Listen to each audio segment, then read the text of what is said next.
Reciban mis cordiales saludos.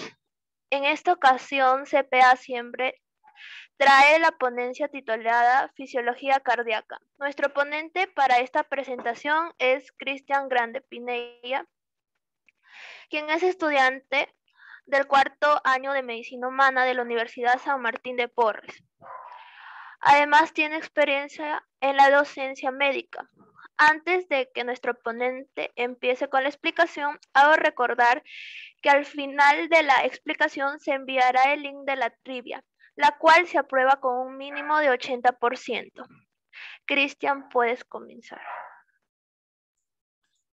Listo, buenas noches, ya me presentaron. Mi nombre es Cristian Arturo Grande Pinella y hoy día vamos a hablar acerca de fisiología cardíaca. Bueno, primero tenemos que conocer las propiedades electrofisiológicas de nuestro corazón, debido a que prácticamente toda la fisiología cardíaca va a estar resumida en estas 6 propiedades, que es el automatismo, el cronotropismo, el dromotropismo, el vasmotropismo, el inotropismo y el lucitropismo.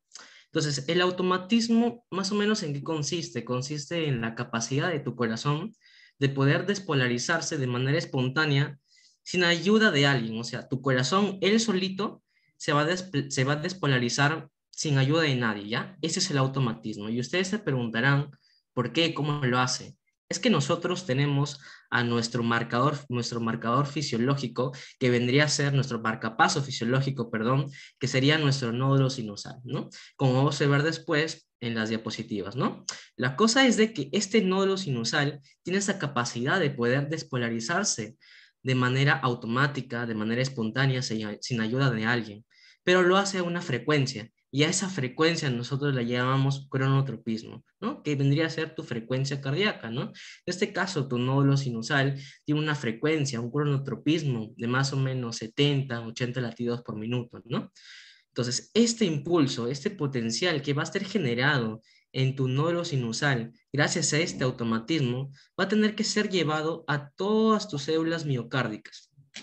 Entonces, para que pueda ser llevado a todas estas células miocárdicas, necesita primero ser conducido. Y esa conducción se llama el dromotropismo, ¿no? Dromotropismo vendría a ser tu conducción. Ahora, una vez que ese potencial que ha sido generado por tu nódulo sinusal llega a tu célula cardíaca, la va a excitar. Esa excitación la conocemos como vasmotropismo. Mira cómo vamos asociando todo esto. Ahora, esta excitación, ¿qué es lo que va a hacer en tu miocardiocito? Lo va a contraer, lo va a excitar. Entonces, esa contracción lo llevamos como inotropismo. Después tu miocardiocito se cansa, ya no quiere seguir contraído, ya se cansó y ahora quiere relajarse, ¿no? Esta relajación se llama lucitropismo, ¿no? Entonces, este inotropismo es contracción, que equivale a la sístole, y el lucitropismo, que es la relajación, que equivale a la diástole, y es lo que vamos a ver en las próximas diapositivas. Primero que todo es importante recalcar el potencial de reposo de la membrana, ¿no? Porque de aquí vamos a hablar acerca de las fases del potencial de acción y es importante tener en cuenta primero el potencial de reposo de membrana. ¿Cuánto es el potencial de reposo de membrana de nuestro miocardiocito? Va a ser menos 90 milivoltios, ¿ya? Menos 90 milivoltios. Lo importante aquí es que es un potencial negativo y ustedes se preguntarán, ¿por qué es negativo? Lo que sucede es que nosotros vamos a tener aquí a nuestra conocida bomba de sodio-potasio ATPasa, ¿ya? Esta bomba de sodio-potasio ATPasa, ¿qué es lo que hace?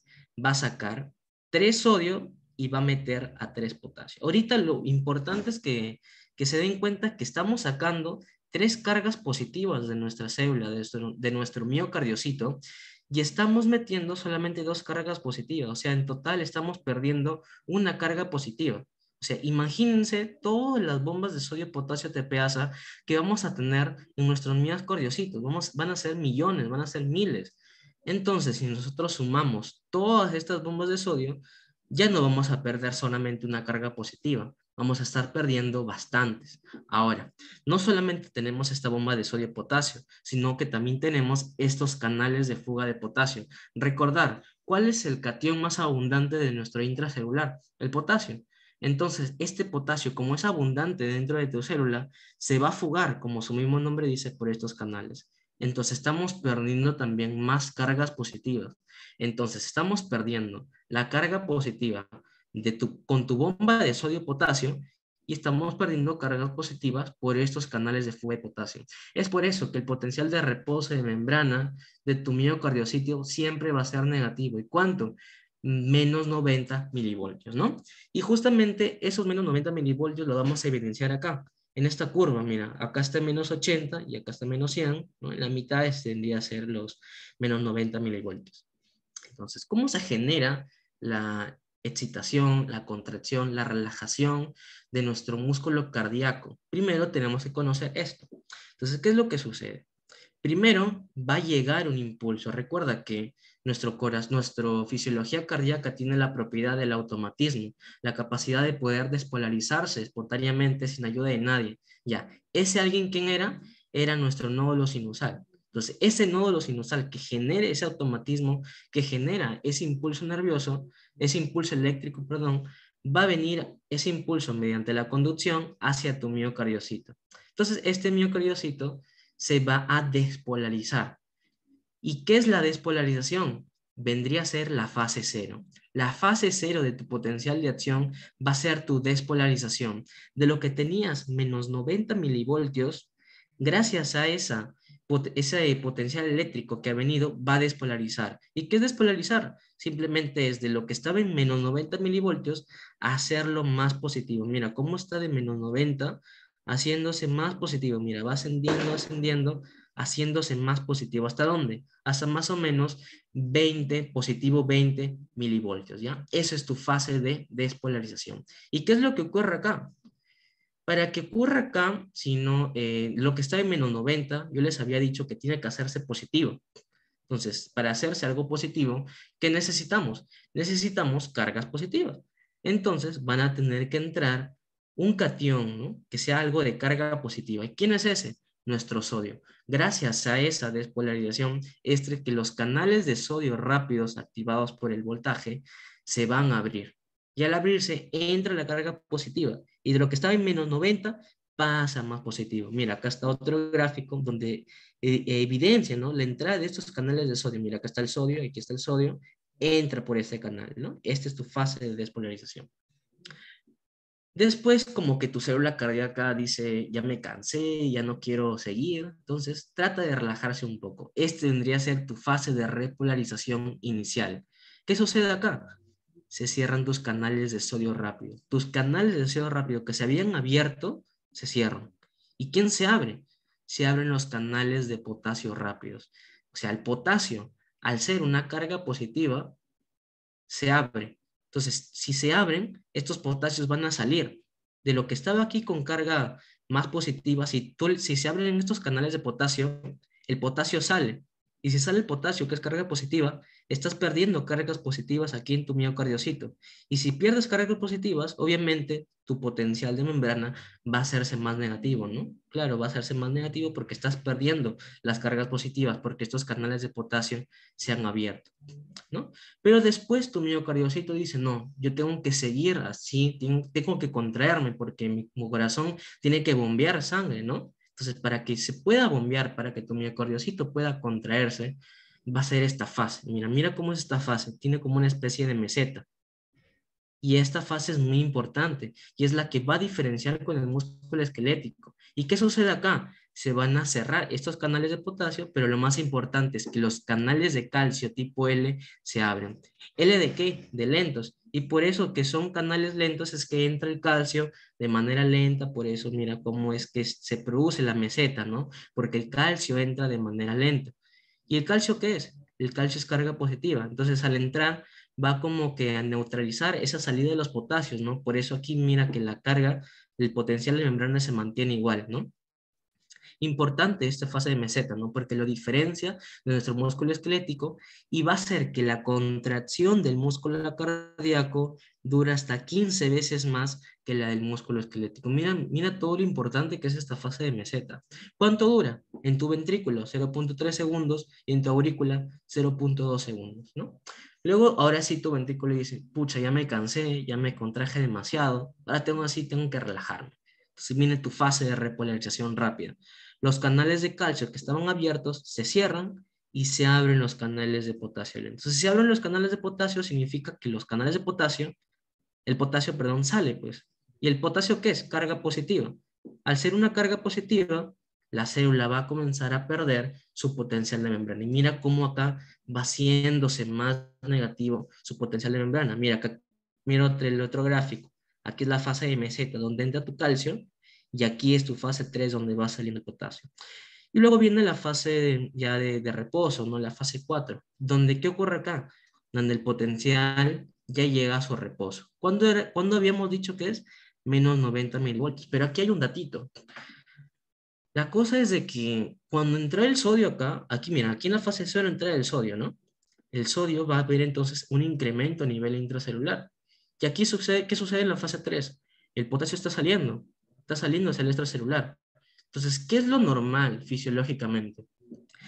Nosotros sabemos que el catión más abundante del intracelular tiene que ser el potasio, ¿no? Pero en la fase 3 el potasio estaba saliendo. Y el catión más abundante del extracelular, más bien es el sodio. Pero en este caso, en la fase 0, el sodio estaba entrando. Entonces, en este caso, se está invirtiendo todo. El sodio está más abundante en el intracelular y el potasio está más abundante en el extracelular, lo cual no puede ser. Por eso, en esta fase 4, ¿qué es lo que va a tratar de hacer? Va a tratar de recuperar ese potasio para que sea el más abundante en el intracelular y va a tratar de botar ese sodio para que sea ahora el más abundante del extracelular. ¿Y quién hace eso? Tu bomba de sodio-potasio TPasa. Tu bomba de sodio-potasio TPasa va a tratar de recuperar, va a tratar de sacar tu sodio y va a tratar de meter tu potasio, ¿no? Para que vuelva todo a la normalidad. Ahora, para más o menos que lo entiendas, es como que imagínate que estás en una carrera de 100 metros. Te dicen a sus marcas, listos ya, y comienzas a correr a toda velocidad. Ese a sus marcas, listo ya, vendría a ser esa señal eléctrica que va a ser generada de manera espontánea por tu nódulo sinusal. Te dicen a sus marcas, listos ya, y imagínate que es tu nódulo sinusal. Y ese ya va a hacer que comience a despolarizarse, va a hacer que tú comiences a correr. Cuando comienzas a correr, imagínate que es esta fase, la fase 0 de despolarización. Entra todo el sodio, te estás despolarizando, te estás excitando, estás corriendo a toda velocidad. Imagínate que ya tú estás primero, ya a punto de llegar a la meta y ya dices, ya bueno, ya voy a llegar, entonces voy a reposar un poquito. Esa es tu fase de repolarización inicial. Tus canales de sodio se cierran y se abren tus canales de potasio, ¿no? Para bajarte tu potencial de membrana, porque como estás llegando primero, ya tratas de relajarte un poco. Pero cuando ya estás a punto ya de llegar, te vas dando cuenta de que alguien al costado tuyo te está a punto de ganar, te está ganando. O está igual contigo o te está ganando. Entonces tú dices, ah, no, me tengo que poner las pilas, tengo que ganar. Esa es tu fase de meseta. Entra en los canales de calcio. ¿Para qué? Para tratar de que tu potencial de membrana se mantenga positivo. Sigas corriendo a toda velocidad y puedas ganar. Una vez que ya ganaste tu meta, tú ya puedes hacer lo que quieras, ¿no? Pues ya te terminas, te dices, ya quedé primero, ahora sí ya me puedo relajar. Ese relajar va a ser tu repolarización rápida. Tus canales de calcio se cierran y se abren los canales de potasio, ¿no? Para poder repolarizarte. Y en la fase 4 ya es cuando ya estás en reposo, ¿no? Ya estás en tu cama, ¿no? Mirando televisión, tomando agua, ya estás en tu potencial de membrana en reposo, de menos 90 milivoltios. ¿Listo? Ahora, es importante acoplar eso que acabamos de ver con la contracción muscular de tu músculo, de la contracción muscular ventricular, ¿no? De tu músculo cardíaco. Entonces, mira, acá está otra vez tu potencial de acción, aquí vendría a ser tu sodio, esta es tu fase 0 de despolarización entre el sodio, esta punta, ¿no? Este pico vendría a ser ya la fase de repolarización inicial, y esta meseta que está prácticamente chiquita, no sé, pero es la fase 2, ¿no? Entonces, aquí entra el calcio.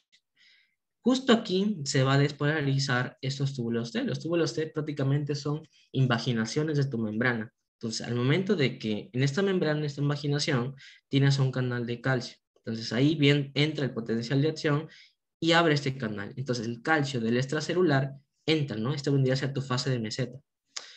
Al momento que entra el calcio, dice, pucha, tengo muy baja concentración de calcio, necesito concentrar más mi calcio. Yo no puedo solo, no dice el calcio, necesito más calcio. Entonces le dice retículo sarcoplásmico de tu miocardiocito, le dice, retículo sarcoplásmico, necesito que liberes más calcio porque yo solito no puedo contraer el músculo ventricular. Entonces, lo que hace el retículo sarcoplámico es liberar más calcio, pues libera más calcio, y esta señal del calcio es importante ¿para qué? Para tu contracción. Nuestro miocardiocito, su unidad contráctil, ¿cuál es? Es la sarcómera, ¿no? La sarcómera es la unidad contráctil. Prácticamente, mira, acá está tu sarcómera. Imaginemos que acá está tu disco Z, ¿no? Los que están delimitando tu sarcómera. Y dentro de eso tenemos a las bandas, ¿no? Mira, este es tu músculo relajado. Tu banda ahí vendría a ser solamente compuesta por tus filamentos delgados, ¿no? Mira, estos son filamentos delgados que vendría a ser de tu actina. Estos son filamentos gruesos que vendrían a ser tu miosina. Entonces, tu banda I solamente está compuesta por tus filamentos delgados, ¿ya? Tu banda A está compuesta por tus filamentos delgados de actina más tus filamentos gruesos de miosina, ¿no? Acá está tu banda A, filamentos gruesos de miosina más delgados de actina. Y tu banda H, mira, solamente filamentos gruesos de miosina, ¿ya? Entonces, ¿qué sucede en la contracción? La sarcómera se acorta, ¿no? Se acorta la sarcómera. Y si se acorta la sarcómera, obviamente tu banda I también se va a cortar, porque recuerda que en la contracción la única que se mueve es la actina, ¿no? La miosina, mira, permanece estática. La única que se mueve va a ser tu actina. Entonces, tu actina va a tratar de acercarse a tu miosina. Y acercarse a tu miosina, tu banda I se va a cortar, ¿no? Mira, la banda I disminuye, se acorta. ¿Qué sucede con la banda? ¿No? Bueno, la banda, mira, acá está el músculo relajado, acá está tu músculo contraído y sigue del mismo tamaño. La banda A no se modifica, sigue igual. Pero mira tu banda H, desaparece. ¿Por qué desaparece? Porque ya les había dicho que en la contracción tu actina se va a acercar a tu miosina, ¿no? Entonces al acercarse, prácticamente la actina y la miosina van a estar juntitas y prácticamente no hay banda H, solamente sería una línea, ¿no? Entonces la banda H desaparece, ¿ya? Eso es lo que ocurre en la contracción. Entonces recordamos otra vez, entre el calcio, mira, que está tu fase de despolarización, se despolariza tu célula, entra el sodio, fase 0, sale el potasio, fase 1, entra el calcio, la fase meseta, y muy importante para que se pueda dar toda la contracción, ¿no? Entra el calcio, de aquí allá tu miocardiocito, saca más calcio de tu retículo sarcoplásmico, que sería una liberación de calcio inducida por calcio, porque el calcio está induciendo a que se libere más calcio para que se produzca la contracción, ¿no? Pero el problema es que aquí ahí está la troponina, ¿no? El complejo de las troponinas. Este complejo está como que cubriendo, tapando el sitio de acción de la actina con la miosina. O sea, esta troponina está impidiendo que tu actina y tu miosina no se puedan juntar. Entonces, el calcio lo que hace más bien es juntarse a la troponina C y hacer que todo ese complejo se mueva. Ahora sí, ya la actina con la miosina se van a poder juntar y se va a poder la contracción, ¿no? Lo que ya conocemos. Entonces, ¿qué sucede en la relajación? Bueno, en la relajación, el calcio, como el calcio es el encargado de pudrir la contracción, entonces en la relajación el calcio va a tener que salir de acá. Entonces el calcio sale de acá y va a tener que regresar de donde él ha regresado, ¿no? ¿De dónde él vino? Vino de tu retículo sarcoplásmico, entonces regresa a tu retículo sarcoplásmico por esta bomba de calcio TPase y regresa otra vez al exterior por este intercambiador o contratransportador de sodio-calcio, ¿no? Y así es como se produce molecularmente. Ahora hay que hablar también del sistema de conducción, ¿no? Nuestro marcapasos fisiológico, el más importante, es nuestro nódulo sinusal. ¿Dónde se encuentra? Se encuentra aquí, en nuestra aurícula derecha. ¿En qué zona? Si es que les preguntan específicamente, aquí está, en la pared posterolateral superior de la aurícula derecha, inferolateral a la desembocadura de tu vena cava superior, ¿no? También se le conoce como el nódulo de Kitty Flack, ¿no? ¿Cuál era su frecuencia? De 70 a 80 latidos por minuto. Está irrigado en un 55% por la corona de la derecha y en un 45% por la izquierda, ¿no? Es importante aquí también tener en cuenta que va a estar siendo inervado por los dos tipos del sistema nervioso autónomo, el simpático y el parasimpático. Recuerda, el simpático que libera noradrenalina, adrenalina, ¿no? Aquí a nivel del corazón, que va, ¿con qué receptores actúa? Con la beta 1, ¿no? Entonces, si yo te digo, hay un incremento de la actividad simpática, ¿qué es lo que va a suceder en tu corazón? Va a incrementar tu frecuencia cardíaca, va a incrementar tu contracción, o sea, todo sube. Pero ¿qué pasa si te digo, hay un incremento de la actividad del parasimpático? El parasimpático trabaja con acetilcolina. Entonces, si yo te digo, incrementa la actividad del parasimpático, ese nivel del corazón, ¿con qué receptores trabaja? Con los M2, muscarínicos M2. ¿Qué es el parasimpático? Todo baja. baja frecuencia cardíaca y baja también tu contracción. O sea, el simpático aumenta todo, aumenta frecuencia cardíaca, aumenta contracción, y tu parasimpático baja todo. Baja tu frecuencia cardíaca y baja también tu contracción, ¿no? Ahora, de este nódulo sinusal, para que pueda llegar a tus células miocárdicas, necesita primero ir por caminitos, ¿no? Por eso se llama todo esto el sistema de conducción, porque es todo un sistema. Entonces, para que pueda llegar ahí, primero va a tener que pasar por tus vías internodales, ¿no? Tus vías internodales tenemos tres. El anterior, que también se llama de Bachmann, que va a tener va a tener dos brazos, uno que va a llegar aquí a tu aurícula derecha y otro que lo va a llevar aquí a tu aurícula izquierda, para que ambas aurículas se puedan contraer al mismo tiempo. Tenemos un medio, que es el de Wakenbach, y el posterior, que vendría a ser el de Tourette, ¿no? Todos estos van a llegar aquí, a tu nódulo AB, pero lo que les pueden preguntar es cuánto tiempo se demora en llegar el impulso desde el nódulo sinusal hasta el nódulo AB. ¿Cuánto demora? 0.03 segundos. O sea, desde que empieza aquí tu nódulo sinusal a producir tu impulso hasta que llega a tu nódulo AB, demora 0.03 segundos. Tu nódulo AB es muy importante. ¿Por qué? Porque aquí se va a producir un retraso fisiológico de 0.09 segundos, ¿ya? Esto es muy importante que después vamos a explicarlo. Entonces, ¿qué sucede en este nódulo AB? Este nódulo AB va a funcionar también, o sea, también tiene su automatismo, no solamente sala, solamente que tu nódulo sinusal es como que se despolariza mucho más rápido y este como que se despolariza un poco después, por eso este es tu marcapasos fisiológico. Por ejemplo, ¿qué pasa si tu nódulo sinusal falla? Vendría a haber un marcapasos ectópico. ¿Y quién va a trabajar si este falla? Tu nódulo AB, ¿no? Porque este también puede autodespolarizarse, ¿no? También se le conoce como nódulo de Archoff-Tawara y su ubicación sigue estando, miren, en la aurícula derecha, ¿no? ¿Dónde está? Detrás de la válvula tricúspide, ¿no? Ahí está su irrigación, un 86% por la coronaria derecha y por un 12% por nuestra coronaria izquierda. También va a estar inervada por tu sistema simpático y también por tu sistema parasimpático, ¿no? ¿Cuánto se retraso fisiológico? 0.09 segundos, ¿no? Muy importante. Ahora tenemos nuestro haz de His, o sea, para que pueda llegar el impulso hasta tu músculo ventricular, va a tener que pasar ¿por dónde? Por esto, por el haz de His, ¿no? Muy importante también. ¿Por qué? Porque va a permitir que los potenciales de acción viajen de manera anterógrada, o sea, de tu aurícula a tu ventrículo, y que no viajen de manera retrógrada, o sea, de tu ventrículo hacia tu aurícula, impidiendo así los fenómenos de reentrada. ¿Qué pasaría si aquí tu músculo ventricular se despolariza, ¿no? Entonces, ese potencial puede incluso llegar acá y puede poder también excitar a tu músculo auricular, entonces, pero no va a poder. ¿Por qué?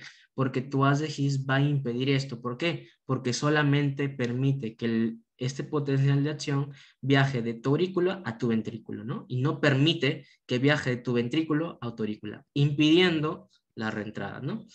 ¿Cuánto se demora en llegar desde tu haz de His hasta tu ventrículo? 0.04 segundos. Y si nosotros sumamos 0.03 segundos, 0.09 segundos y 0.04 segundos, vendrían a sumar 0.16 segundos, que es lo que demora el impulso de llegar desde tu aurícula hasta tu ventrículo. ¿Y por qué ese retraso?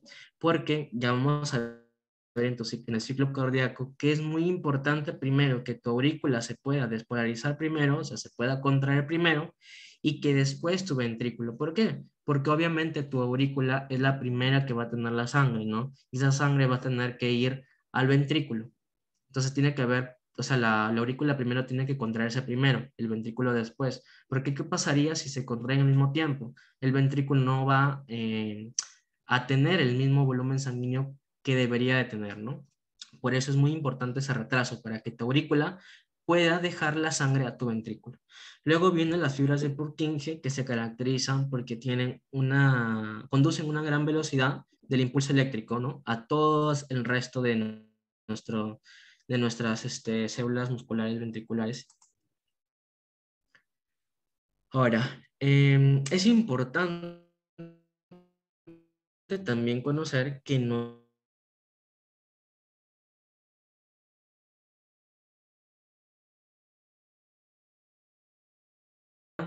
nuestro el primer potencial de nuestro y de nuestro músculo ventricular, ¿no? Aquí está su potencial de reposo, que ya habíamos dicho, que es de menos 80 a menos 90 milivoltios. Pero aquí hay otro nombrecito más, potencial umbral. ¿Qué es este potencial de umbral? Y que es de menos 60 milivoltios. Lo que sucede es de que el miocardiocito, ya les había dicho que no puede despolarizarse por sí solo. Necesita de un impulso nervioso. ¿Y de dónde viene ese impulso eléctrico? Viene de tu nódulo sinusal, ¿no? Entonces, viene tu nódulo sinusal con su impulso eléctrico y llega aquí a tu miocardiocito. Al momento de que llega, primero va a hacer que entre unas cargas positivas a tu célula, ¿no? Para tratar de despolarizarlo un poco. Entonces, esa cantidad de cargas positivas que entran a tu célula para despolarizarla un poco va a ser con el objetivo de ¿qué? De que llegue a su potencial umbral. ¿Para qué? Porque a partir de estos menos 60 milivoltios, que es el potencial umbral, es donde recién estos canales de sodio se van a abrir. O sea, para que estos canales de sodio rápidos que inicien la fase cero de despolarización que les había explicado, para que se puedan abrir, necesitan primero de este potencial umbral de menos 60 milivoltios. O sea, primero llegan a estos 60 milivoltios y después se abre, ¿ya? Este se caracteriza porque tiene todas las fases, mira, tiene la fase 0, la fase 1, la fase 2, la fase 3 y tiene la fase 4. Y no tiene pendiente, que es la fase de meseta, tiene meseta, que digo que es la fase 2, y no tiene pendiente, que es lo de que aquí vamos a explicar. ¿Qué se caracteriza tu nódulo sinusal? Este nódulo sinusal, las fases del potencial de acción solamente son tres. Es la despolarización, que es lo mismo, o sea, la fase 0, tu repolarización, que es la fase 3, y esta, que es la despolarización espontánea, que le da el automatismo. ¿Qué sucede en esta fase de despolarización? Aquí, a diferencia de acá, que en el miocardiocito, en la fase 0 se abren canales de sodio, ¿te acuerdas? En cambio aquí, en tu potencial de acción, solamente en el nódulo sinusal, no se abren canales de sodio. ¿Qué se abren? Se abren canales de calcio de tipo L dependientes de voltaje, ¿ya? Se abren estos canales dependientes de voltaje. Luego viene aquí y viene a tu repolarización, que vendría a ser tu fase 3. ¿Qué sucede acá? Va a haber un cierre de los canales de calcio, o sea, esos canales que se habían abierto se cierran. Y ahora se abren los canales de potasio, que vendría a ser lo mismo que ocurre en tu fase 3 de acá. Pero ¿cuál es la diferencia? Que no hay fase 0, no hay fase 1 y tampoco hay fase 2 de meseta. Mira, no hay fase 1 ni tampoco está la meseta, que aquí sí hay. Ahora, tú te has dado cuenta que aquí en tu potencial de membrana, tu potencial de reposo de membrana, no es el mismo que el potencial de reposo de acá. Mira, aquí es de menos 80 a menos 90 y aquí es de menos 65 a menos 50 milivoltios. O sea, no es lo mismo. Y su potencial de umbral tampoco es lo mismo. Aquí es de menos 60 y aquí es de menos 40 milivoltios. ¿Y por qué no es? Debido a esta despolarización espontánea.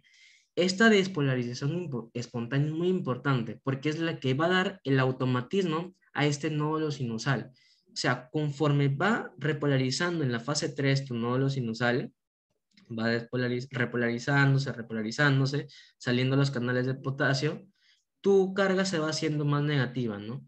Pero mira, llega hasta dónde? Hasta su potencial de reposo, que es solamente hasta menos 65, menos 50, mira, solamente está en menos 65 y menos 50. Y después asciende. ¿Y por qué asciende? Asciende porque estos canales se abren, o sea, estos canales, las cargas positivas van a abrirse. Al abrirse estos canales, las cargas positivas van a entrar. Y al entrar estas cargas positivas, es por eso que solamente llega el potencial de menos 65. Porque si estas cargas positivas no entraran, entonces el potencial llegaría igual como acá, ¿no? Hasta menos 80, menos 90. Pero cuando llega acá, estos canales, estas cargas que son positivas entran, van a impedir que ese potencial siga bajando y se quede solamente a este potencial de reposo que es de menos 65. ¿Y por qué potencial umbral? Porque igualmente, gracias a esta despolarización espontánea, mientras van ingresando esas cargas positivas, van a llegar a un umbral de menos 40 milivoltios, ¿no? Y a partir de esos menos 40 milivoltios es donde empieza otra vez esta despolarización, que es la fase 1, ¿no? Entonces, aquí, mira, si te das cuenta, tu propio nodo sinusal es el que se sube su potencial umbral. No hay nadie, no hay otra señal, no hay ningún impulso que haga que se suba su señal. En cambio aquí, sí necesita a la ayuda, eso, a tu músculo miocárdico sí necesita la ayuda de alguien, que es tu nódulo sinusal, para que pueda subir ese umbral, ¿no? Eso es muy importante también.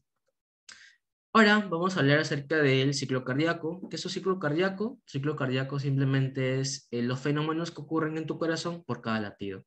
¿Y por qué fenómenos? Porque tenemos fenómenos eléctricos, fenómenos mecánicos, fenómenos sonoros y fenómenos hemodinámicos.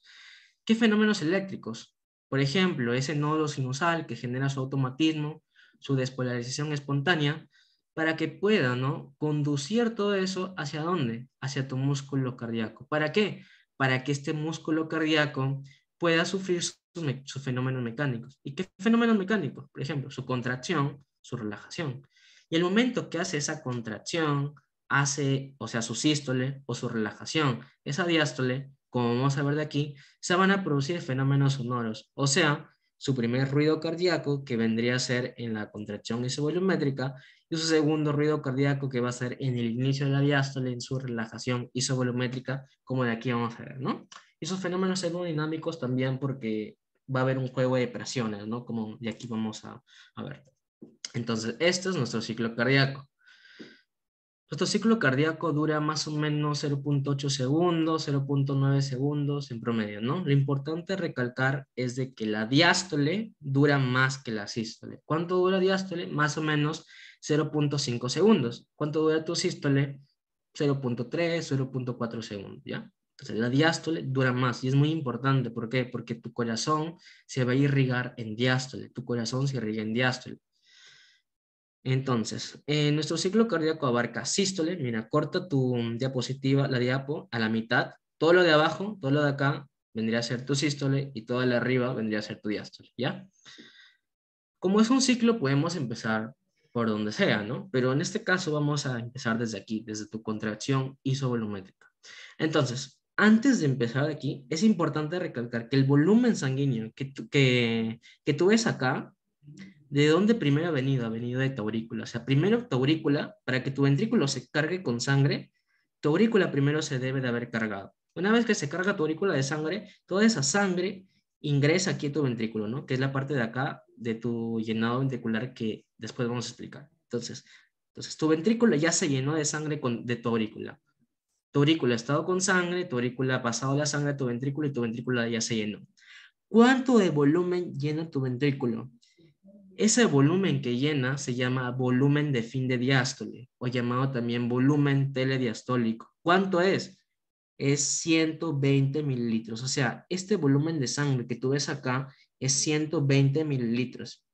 Entonces, un concepto claro también que debemos tener en cuenta es que la sangre se mueve de un lugar de mayor presión a un lugar de menor presión.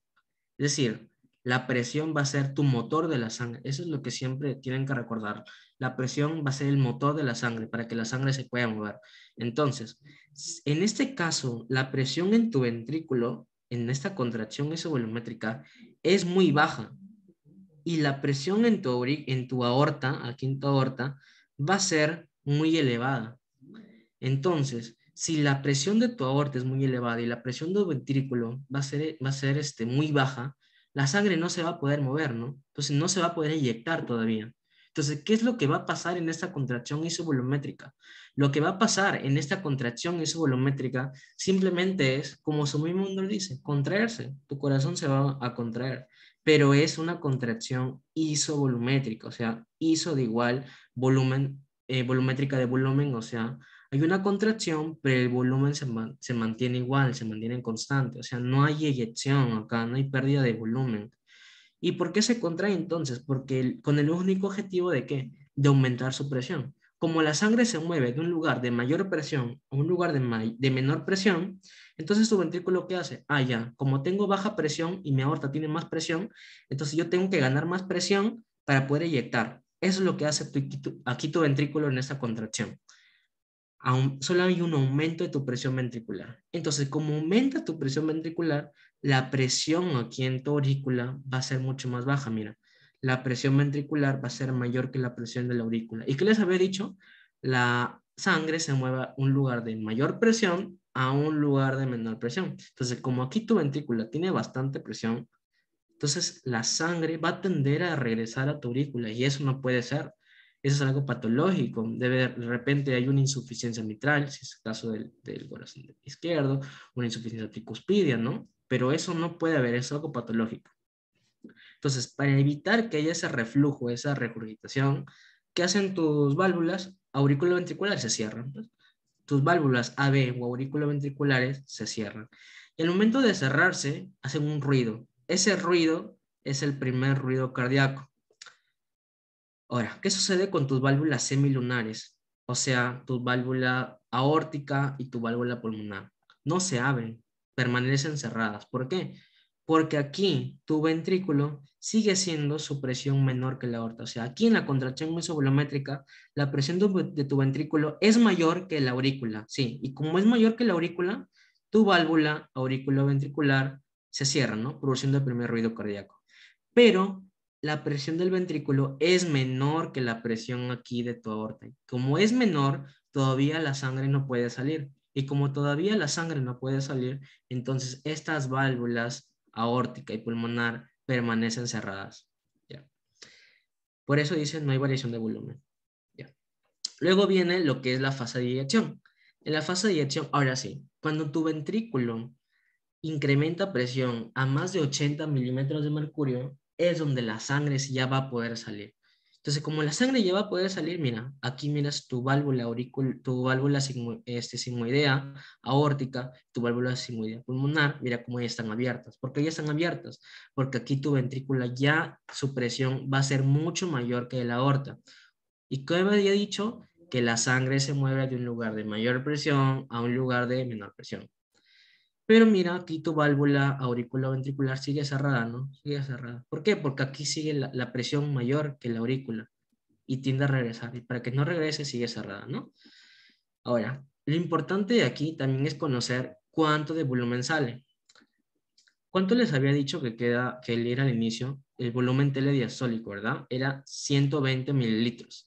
Ahora, lo que sale, lo que se inyecta, se conoce como volumen sistólico o volumen de inyección. ¿Cuánto es? Acá está, 70 mililitros.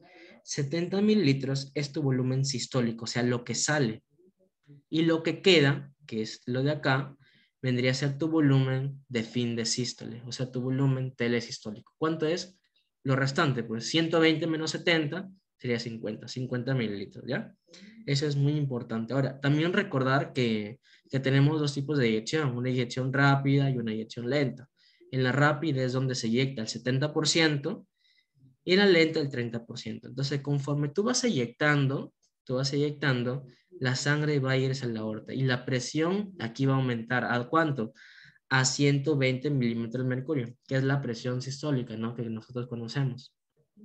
Entonces, conforme la sangre va siendo inyectada, aquí tu ventrículo va a perder sangre y a perder sangre va a comenzar a perder presión, ¿no? Y es justamente lo que va a pasar también acá, en esta relajación isovolumétrica. Como su mismo nombre dice, relajación, tu ventrículo se va a relajar. Ya se contrajo, ya hizo mucho esfuerzo, ahora se relaja. Pero es isovolumétrica. ¿Por qué? Porque de la misma manera de acá, iso igual volumétrica a volumen. Es una relajación sin cambio de volumen. Y como se relaja aquí tu ventrículo baja presión. Y como se ha inyectado también la sangre, tiene poca sangre, por eso tiene baja presión. Entonces, aquí tu aorta más bien ahora ha ganado bastante sangre, porque ha sido inyectada, no toda la sangre. Entonces, la presión de la aorta acá va a ser aumentada, va a ser muy incrementada, a diferencia de la presión en tu ventrículo. ¿Por qué? Porque se ha relajado. ¿Y qué les había dicho? La sangre se mueve de un lugar de mayor presión, que en este caso va a ser tu aorta, a un lugar de menor presión, que va a ser tu ventrículo. Entonces la sangre va a tender a regresar a tu ventrículo. Y eso no puede pasar otra vez. Eso es patológico. Entonces, para evitar eso, se cierra tu válvula aórtica, se cierra tu válvula pulmonar. Y ese cierre va a producir otro ruido, que es tu segundo ruido cardíaco, ¿no? Entonces, el cierre de las válvulas auriculoventriculares, que empieza en la contracción isovolumétrica, que es el inicio de la sístole, va a generarme el primer ruido cardíaco, ¿ya? Este primer ruido cardíaco.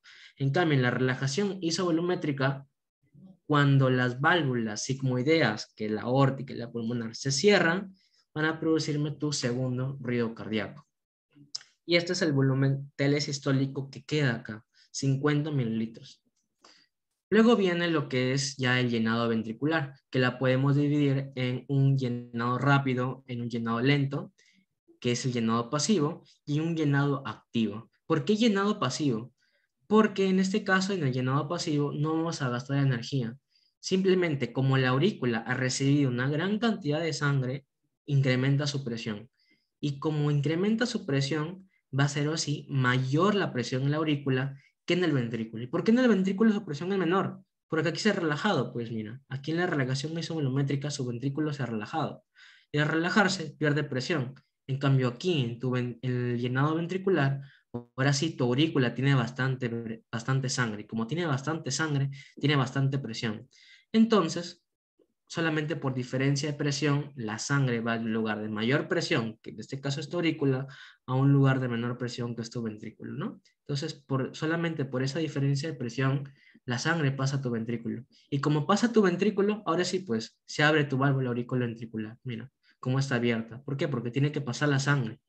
En cambio aquí en las válvulas sigmoideas siguen cerradas, porque aquí se han cerrado para que no haya regurgitación, ¿no? Eso es un llenado pasivo donde no hay gasto de energía. En cambio, ¿y cuánto me había olvidado, cuánto se llena en el llenado rápido, el ventrículo? Solamente un 70%. Y en el lado lento se llena solamente un 10%. Entonces, ¿cuánto falta? Falta un 20%. Ese 20% va a llenarse aquí en el llenado activo. ¿Y qué es el llenado activo? Es la contracción auricular. El llenado activo es la contracción auricular. ¿Y por qué es llenado activo? ¿Por qué se contrae? Porque conforme tu ventrículo va recibiendo sangre de tu aurícula va perdiendo también sangre. Entonces, como tu aurícula pierde sangre, va bajando su presión. Y como el ventrículo va ganando sangre, va ganando presión. Entonces, prácticamente llega un momento en que ambas presiones se igualen y la sangre se mueve de un lugar de mayor presión a un lugar de menor presión. Entonces, si tienen igual presión, la sangre no se mueve. Entonces, aquí tu aurícula tiene que ganar presión. ¿Cómo gana presión? Contrayéndose. Por eso es llenado activo o contracción auricular. ¿Cuánto se llena? El 20%. Y así sigue el ciclo cardíaco, ¿no? Si se dan cuenta, ¿no? Y aquí ya está todo tu ventrículo lleno con esos 120 mililitros que les había dicho. Más o menos aquí para repasar otra vez, mira, tienes la contracción ventricular isovolumétrica. Tu ventrículo tiene baja presión, a diferencia de tu aorta. O sea, tu ventrículo para poder eyectar necesita recuperar presión, necesita aumentar su presión para poder ganarle la aorta. Entonces, como trata de recuperar presión para ganarle la aorta, va a incrementar la presión, pero el volumen no se mueve. Y como no se mueve, entonces no se eyecta nada, el volumen sistólico permanece igual. Entonces, aquí la presión de tu ventrículo va a ser mayor, ¿sí?, que tu aurícula. ¿Por qué? Porque aquí se está contrayendo. Y como se está contrayendo tu ventrículo, la sangre va a tender a regresar a tu aurícula. Y para que no regrese la sangre a tu aurícula, ¿qué sucede? Las válvulas auriculoventriculares se cierran. Pero la válvula sigmoidea, que es la aórtica y pulmonar, mira, permanecen cerradas. ¿Y por qué permanecen cerradas? Porque la presión de tu ventrículo sigue siendo menor que en la aorta. O sea, en esta contracción, lo que se quiere hacer es ganar presión para poder recién en la fase de expulsión o de eyección abrir estas válvulas. Mira, como en esta fase de eyección, recién aquí la válvula aórtica y pulmonar se abren. Y aquí la válvula AB o aurícula ventricular, tanto de tu corazón izquierdo y derecho, permanecen cerradas, ¿no? Porque no puede haber regurgitación hacia tu aurícula. Mira aquí en la fase de tu diástole, ahora, que empieza con la relajación ventricular. Ah, ¿verdad? Y este cierre de las válvulas AB, que empieza aquí en la contracción, es el primer ruido cardíaco, ¿no? Como les había dicho. Y en la relajación ventricular isovolumétrica, que es el inicio de tu diástole, aquí ahora tu aorta va a tener una mayor presión y tu ventrículo, como se está relajando, tiene menos presión. Entonces la sangre va a tender a regresar.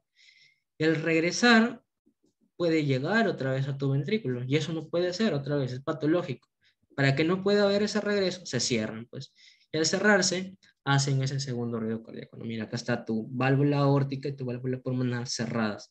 Y tu válvula AB sigue cerrada, ¿no? Porque aquí sigue habiendo mayor presión en tu aurícula. ¿Cuándo va a haber mayor presión en la aurícula y cuándo va a haber menor presión en tu ventrículo? Aquí, en el llenado ventricular, ¿no? Aquí ya las válvulas AB van a tener que abrirse para que la sangre pueda pasar de tu aurícula a tu ventrículo. Y tus válvulas aórticas y pulmonares permanecen cerradas, pues porque aquí se han cerrado para que no regurgite la sangre de tu aorta hacia tu ventrículo. Y este es otro gráfico que nos quiere dar a explicar otra vez el ciclo cardíaco, ¿no? Aquí tenemos tu contracción isovolumétrica. Mira cómo estaba a una presión de 0, cómo va incrementando su presión hasta llegar a 80 milímetros de mercurio. Y para que la sangre no regurgite, mira, para que la sangre no regurgite hacia tu aurícula, se cierra. ¿Qué cierra? La válvula mitral, que es una válvula auriculoventricular, ¿no? Se cierra, produciendo ¿qué? El primer ruido cardíaco. Ahora, una vez que ya superó, mira, que ya supera los 80 milímetros de mercurio, ahora sí ya viene la periodo de eyección. Entonces, para poder eyectar, va a tener que abrir la válvula aórtica, ¿no? Para poder que dirija todo eso hacia la circulación sistémica, se va hacia la circulación sistémica, ¿no? Este es tu periodo de eyección. Ahora viene tu periodo de relajación isovolumétrica. La sangre ahora hay mayor presión en tu aorta y hay menor presión en tu ventrículo. Entonces la sangre va a tender a regresar. Y para que no regrese, se cierra pues la aorta, produciendo ¿qué? Segundo ruido cardíaco. Y este es el diagrama que todos hemos tenido miedo alguna vez en estudiarlo, pero vamos a ver. Miren, tenemos aquí la contracción isovolumétrica, ¿no? El inicio de tu sístole. Aquí es la presión y aquí es el volumen. Esta es la presión en tu ventrículo, ¿ya? Y este es tu volumen en tu ventrículo. Entonces, empieza aquí la contracción isovolumétrica. Mira, al inicio está en 0. En cambio, la presión en tu aorta va a ser muy elevada, 80 milímetros de mercurio. Para poder eyectar, necesitas pasar esos 80, o sea, necesitas ganar presión. Y por eso el corazón se contrae, contracción isovolumétrica. ¿Para qué? Para aumentar la presión. Mira cómo va aumentando la presión hasta 80 milímetros de mercurio, pero es isovolumétrica. Y como es isovolumétrica, no hay cambio de volumen. Y mira, acá está. El volumen sigue igual, 120 milímetros de mercurio, no se ha cambiado para nada. Este volumen de 120 es el volumen diastólico, ¿verdad? El que había regresado de llenado ventricular. Entonces, no se modifica ese volumen, sigue igual. Y como aumenta la presión, aquí se produce el primer ruido cardíaco. Mira, acá está. Primer ruido cardíaco. Seguimos avanzando. Viene ahora la eyección. Mira, acá está la eyección. Ahora sí, como pasa más la presión, pasa esos 80, vence la presión de la aorta, ahora sí eyecta. Esta fase de eyección al eyectar, ahora sí, mira, ahora sí hay cambio de volumen. El volumen de tu ventrículo comienza a bajar. ¿Por qué? Porque ya se está eyectando. ¿Cuándo se eyectaba? ¿Cuál era ese volumen? El volumen sistólico, ¿no? 70 milímetros de mercurio. Entonces, lo que estaba en 120 va a bajar menos 70 milímetros de mercurio, o sea, va a bajar hasta 50, hasta acá. Esa es tu eyección. Después viene tu relajación isovolumétrica, mira, va a relajarse tu ventrículo y como se relaja, la presión de tu ventrículo disminuye, mira, mira cómo está bajando. Va bajando, bajando, bajando. Y es isovolumétrica. ¿Por qué? Porque no hay cambio de volumen, mira acá. No hay cambio de volumen, se mantiene igual. Pero como la sangre ahora, como hay mayor presión, perdón, en tu aorta que en tu ventrículo, la sangre va a tender a regresar a tu ventrículo. Y como va a tender a regresar a tu ventrículo, tu válvula entonces aórtica se cierra. Y este cierre de tu válvula aórtica, ¿qué va a producir? Tu segundo ruido cardíaco, ¿no? Mira, ahora empieza ahora sí tu llenado ventricular, todo eso, para que tu ventrículo comience a llenar, ¿no? Para que comience a llenar tu ventrículo. Tu fase rápida, tu diástasis, que es tu fase lenta. Luego viene aquí tu contracción auricular, ¿no? Y otra vez viene otra vez todo el ciclo, ¿no? Y aquí también lo podemos relacionar con el electrocardiograma, mira. En este caso, la P, ¿qué nos indica? La despolarización auricular. ¿Y qué nos indica la despolarización auricular? Su contracción, pues el inicio de la contracción. Aquí está, mira. Eso vendría a ser esa contracción de tu aurícula. ¿Quién es? La onda P. Tu despolarización de tu ventrículo es tu complejo QRS. Ahí nomás, ahí nomás, siguiendo este complejo QRS, va a empezar tu sístole. Entonces, ahí nomás, ¿quién sigue? Tu contracción isovolumétrica. ¿Por qué? Porque este es el inicio, la primera parte de tu sístole, ¿ya? Entonces, así lo podemos, y esto vendría a ser la repolarización del ventrículo, ¿no? La onda T. Entonces, cuando nosotros inyectamos, nosotros tenemos que hablar acerca del gasto cardíaco. ¿Qué es el gasto cardíaco? El gasto cardíaco es ese volumen sanguíneo que va a ser inyectado hacia la aorta en un minuto, ¿verdad? Entonces, ¿cómo vamos a relacionar este gasto cardíaco con estas variables? Tu frecuencia cardíaca y tu volumen sistólico. O sea, ¿qué les había dicho? Es el volumen sanguíneo que va a ser inyectado en un minuto, ¿verdad? Entonces, el volumen sanguíneo, ¿cuánto inyectamos? ¿Cuánto es volumen sistólico? 70 mililitros. En minutos, en un tiempo determinado, vendría a ser tu frecuencia cardíaca. ¿Cuánto es el promedio? Más o menos 70. ¿Cuánto es aquí? 70. 70 por 70 serían 4.900 mililitros por minuto. Si lo redondeamos, es 5 litros por minuto. O sea, nuestro gasto cardíaco es 5 litros por minuto.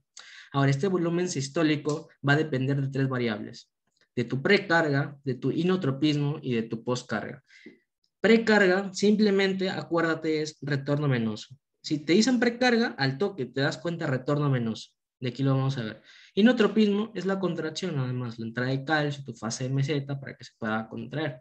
Y tu postcarga es la resistencia al vascular periférica. De aquí lo vamos a ver. Entonces, tu precarga. ¿Qué hay en la precarga?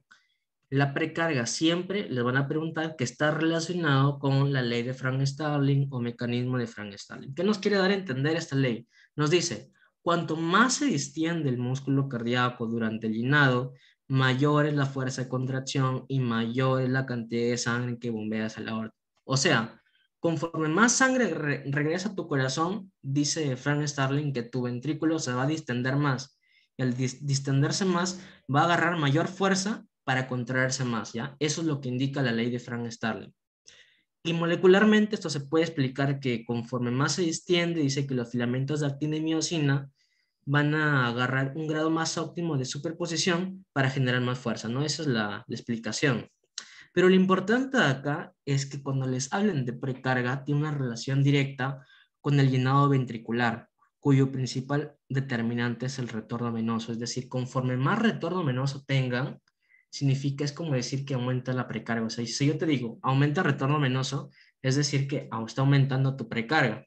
Entonces, pero obviamente, no es que mientras más aumente el retorno venoso, más se contrae el corazón. O sea, sí, pero todo tiene un límite. Por eso aquí vemos en la gráfica, mira, aquí está tu volumen ventricular y aquí ves tu gasto cardíaco. Este es el volumen, o sea, tu retorno venoso, mira. Conforme va aumentando el retorno venoso, mira, está aumentando el retorno venoso, tu gasto cardíaco va aumentando, o sea, conforme más aumenta tu retorno venoso, tu corazón se va a contraer más, va a bombear más y va a inyectar un mayor gasto cardíaco, ¿verdad?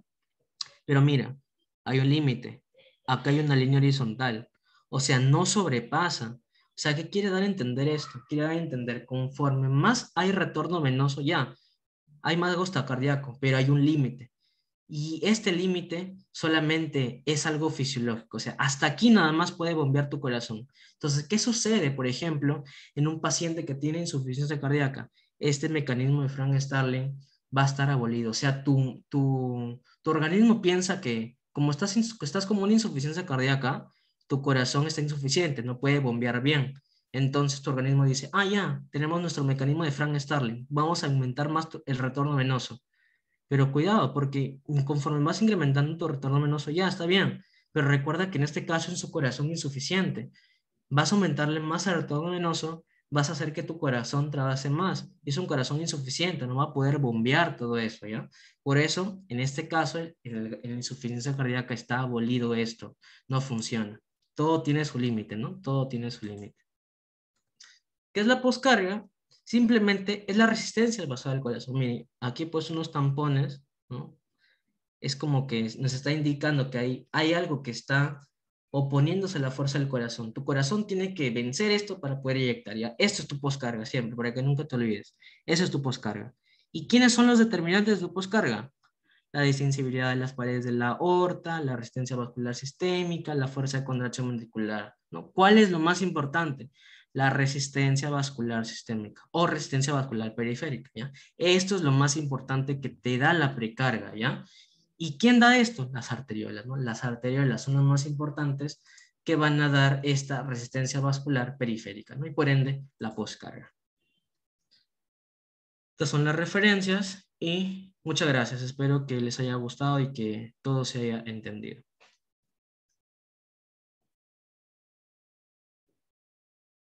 Muchas gracias, Cristian. Estuvo súper entendible, creo que no hay ninguna pregunta. Y pues eso sería todo. Gracias por apoyarnos. Esperamos contar con tu participación más adelante. Listo, muchas gracias.